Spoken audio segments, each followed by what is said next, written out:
네, 안녕하세요. 2018년도 농산물 품질관리사, 올해로서 이제 14회째, 15회째 들어오죠? 15회째.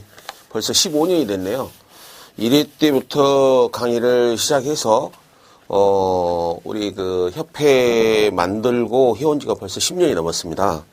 그래서 이제 이쪽 계통에서, 가장 또 일을 많이 하는 쪽을 보니까 뭐 인증기관에서 심사위로 활동하는 사람들, 그 다음에 일반 조합이라든가, 농업회사 법인 같은 데 들어가가지고, 농산 품질관리사, 쪽에, 품질관리연부 쪽을 일하는 사람들이 많죠. 초창기에는 농림부에서, 농산 품질관리사 자격증 취득 위해서 취직한 사람들에 대해서, 경제적 지원, 월급 지원을 많이 해줬죠.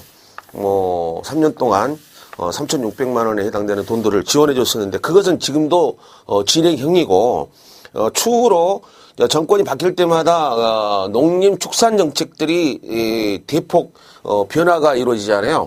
그래서 향후 새로운 정권에서도 지금 현재 이제 농산물과 관련되어 있는 자격증들 유기농 기능사라든가 버섯 종자 농산 품질관리사 수산물 쪽에서는 수산품질관리사 쪽이 있습니다만은 그래서 이런 자격증들을 활용하게끔 유도를 하는 것 같고 특히 공무원 준비하시는 분들 이 자격증이 3% 가산점이 주어지잖아요. 요즘에 와서는 공무원 시험이 예전과 다르게 거의 철밥통에 가까운 인기 직종이 됐는데 그만큼 일도 많죠. 생각보다는 일반 대기업에 비해서는 월급이 많다고 할 수는 없지만은 적정 중산층 유지하는 데 있어서는 공무원들이 괜찮은 것 같아요. 그래서 이 자격증이 취득했을 경우에 공무원 시험 응시를 할 때 3% 가산점이 주어지는 자격증이라는 사실 기억을 하시고 혹시라도 이 공부를 하시는 분들 중에 주변의 자녀분들이라든가 대학교를 지금 다니고 있으면서 청년 실업이 지금 상당히 문제잖아요. 그래서 청년 취업을 준비하는 취준생들 이런 사람들한테 특히 농림직 파트 산림청도 그쪽에 들어옵니다만은 이쪽에 일반 은행권들 들어가는 것 중 은행 중에서 최고 은행은 농협이잖아요. 그리고 또 일반 단위농협조합이라든가 일반 금고형 형태 새마을금고 같은 데 이런 데 들어가도 좋습니다만은 그래서 단위조합과 농협중앙회 이쪽에 우리 자격증이 가산점을 주어지는 것은 아닌데 면접 시 우대가 됩니다. 그래서 농협 같은 경우는 크게 사업을 두 가지로 보고 있잖아요. 경제 파트하고 물류 파트하고. 그래서 경제가 됐든 물류가 됐든 이 자격증이 상당히 우대가 되고 초창기에는 이 자격증 딴 사람들 또는 현직에 있는 사람들이 이 자격증을 땄을 때 급여 인상을 해주고 또 비정규직으로 있던 사람들은 정규직으로 이렇게 옮겨주는 그런 시절도 있었어요. 지금은 그런가 어쩐가는 모르겠는데 지금은 상황이 좀 바뀌었겠지만은 여하튼 은행권 취직하려고 할 때 특히 농협 쪽에 취직을 원하시는 분들, 그리고 공무원 쪽에 농림직 파트를 원하시는 일반 자녀분들, 20대 청년 대학생들이 있다고 한다면은 농산물 품질관리사 자격증이 굉장히 유용한 자격증이라는 사실을 주변에 좀 알려주시고 이 자격증을 가장 많이 따시는 분들은 주로 40대죠. 40대, 50대 쪽에서 퇴직을 준비하시는 분들 또는 사업 전환, 직업 전환을 준비하시는 분들이 이 자격증의 매력을 좀 갖습니다만은 왜냐면 퇴직 이후에 일본 농업회사법인을 만든다든가 귀농 후 현지에 가갖고 농업 관련 조합 법인을 만들 때 이 자격증을 가지고 있는 CEO 그다음에 농산물 품질관리사 여기 두 명에게 국가적인 혜택이 주어지잖아요.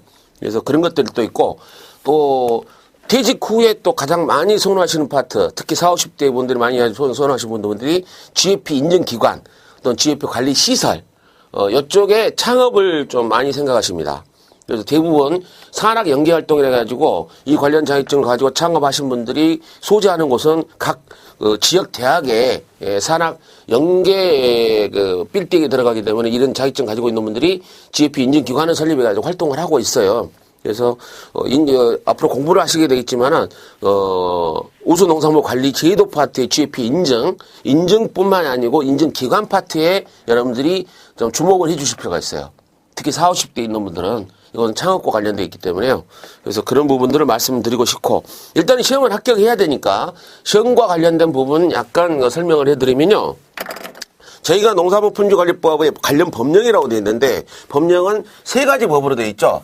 세 가지 법으로 되어 있는데 일단 농산물품질관리법 법 하나가 있고 그 다음에 유통에 관련된 법이 있죠. 유통법이 하나 있고 가격 안정에 관한 법률이 되어 있죠. 세 번째 원산지 표시에 관한 법률이 있어요.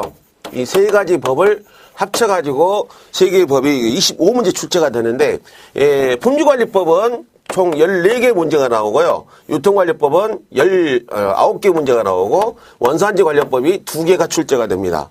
그래서 원산지 관련 법령은 그 법 분량이 많지는 않아요. 그래서 이게 그 2문제만 출제되는데 예전에는 원산지법이 출제 안 된 적도 있었어요. 근데 그때는 관련 법, 농산품질관리법만 정확히는 농수산물품질관리법이죠.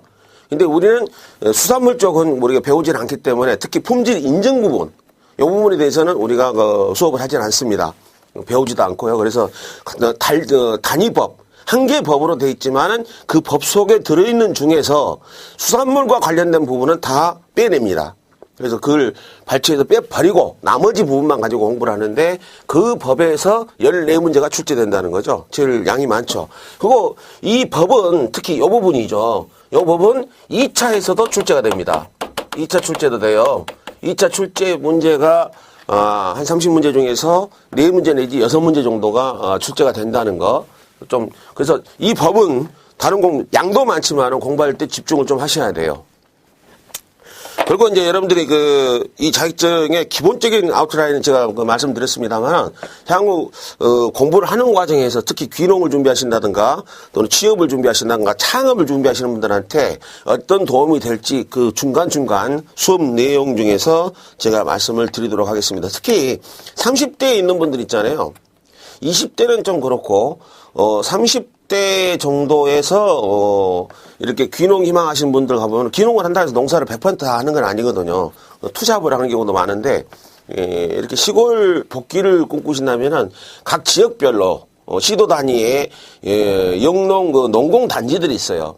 중소기업체들이죠. 특히 쉽게 생각하면은 김치 공장이라든가, 일반 버섯 공장이라든가, 이런 공장들이 있는데, 이런 단위 농장, 달걀도 있고, 일반 축산물도 있더라고요.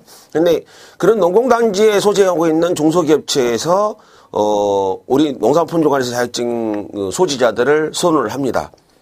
지금, 회사법인이 됐든, 영농조합법인이 됐든, 법인체에 우리를 이 자격증 가지고 있는 사람을 채용을 해서 품질관리업부 파트에 소속을 시키게 되면은, 회사, 총무과에서 농림부 지금은 농업정보원에다가 정보원에다가 한번 신청을 하든가 해마다 틀리더라고요. 서류 신청하는 곳이 서류 신청하는 곳은 농림부에 가면 문의하면 되니까 그래서 내가 이런 사람을 채용을 했다라고 보고를 하게 되면 심사가 나와서 정상적인 업무를 하고 있는가 확인한 뒤에 매년 그 사람 몫에 해당되는 매월 월급 지급이 되는데 평균 250이라고 봤을 때 1년에 매월 120만원, 2년차 매월 100만원, 3년차 매월 80만원의 급여 지원이 한 명한테 지원이 되거든요.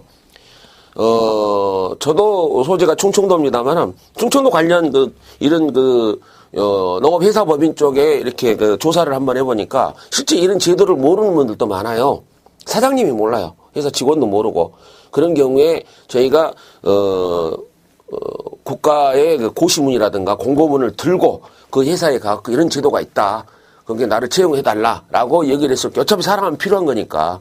그렇게 되면은 국가에서 이런 혜택이 있다라고 이렇게 설명해주고 알려드리게 되게 되면은 회사 좋고 나 좋고 특히 30대 쪽에 선호가 많이 되는 것 같아요. 그래서 지금 30대 쪽에서 이 공부를 하고 계신 분들은 자격 취득 후에 그런 쪽들도 논의를 좀 해보시기 바랍니다.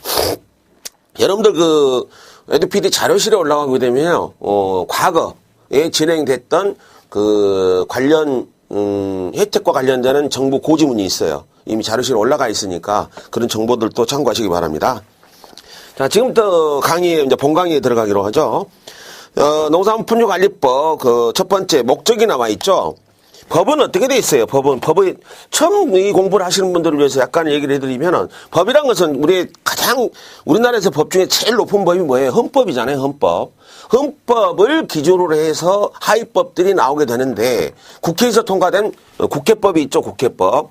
국회에서 통과된 국회법이 제1법이고 예? 그러면 우리가 배우게 되는 이 농수산물품질관리법은 국회에서 통과된 법이에요. 예? 국회에서 통과된 법이고 그 법 통과된 지가 벌써 15년이 넘었죠. 그리고 농산물품질관리사 제도가 시작된 것도 벌써 15년째 됐잖아요. 그래도 시험도 15회로 돼 있고 15년 차 되는데 이 자격증에 대한 기본 골격과 틀이 나왔던 것은 김대중 정권 때입니다. 그래서 김대중 정권 때 IMF가 왔었고 또 FTA 문제가 발생이 되면서 해외 농산물의 수입 또 국산 농산물과의 경쟁 관계에서 어떻게 우리 농업이 살아남을 것인가 하는 논의 과정에서 국무회의 심의를 거쳐서 이 농산물 품질관리사 제도가 나왔죠. 그러면서 국회법이 통과가 됩니다. 그래서 국회법의 하위법으로 대통령 영인, 시행령이 존재를 하게 되고 시행령은 주로 좀 대통령 산하 법제처에서 이렇게 문제를 만들어서 대통령이 제가를 하게 되는데 시행규칙과 약간의 차이점을 발견했다면은 주로 처벌과 관계된 부분이 시행령이 좀 많아요. 그리고 이제 시행규칙이 있는데, 예? 시행규칙을 행정규칙이라고도 하죠. 행정규칙의 파트는 행정규칙이라 하면 좀 넓은 분야가 돼버리고 시행규칙은 이건 법이에요. 근데 행정규칙 중에는 법도 있고 법이 아닌 것도 있어요. 그래서 행정규칙이라고 정확히 얘기는 할 필요는 없지만은 여하튼 국회법, 시행령, 시행규칙이라고 하는 3단계 구조를 가지게 됩니다. 이 시행규칙은 장관이 재정 고시를 하죠. 시행규칙은. 그 다음에 시행령은 대통령령이죠. 대통령이 하게 되고 국회법이 오고 이런 법의 구성을 가지고 있어요. 그래서 여러분들이 법을 공부를 하시게 된다 그러면 이 세 개를 다 공부하는 거죠. 여기에 플러스 알파가 있죠. 플러스 알파. 고시가 있어, 고시. 예. 고시가 있는데, 이 고시를 누가 고시를 하냐면요. 예를 들어 농산물품질관리법 파트의 고시 중에서는 장관 고시도 있고, 장관이 직접 고시하는 케이스도 있어요. 그 다음에 장관 하위 기관으로 있는 그 기관으로 얘기한다면 식품의약품안전처라든가, 농산물 품질관리원이라든가, 해수부 같은 경우는 수산품질관리원이 되겠죠. 그 다음에 한국경제연구원 같은 거기서는 고시는 되지는 않네요. 여하튼 장관 말고 하위 기관 쪽에서 고시를 발령하게 됩니다.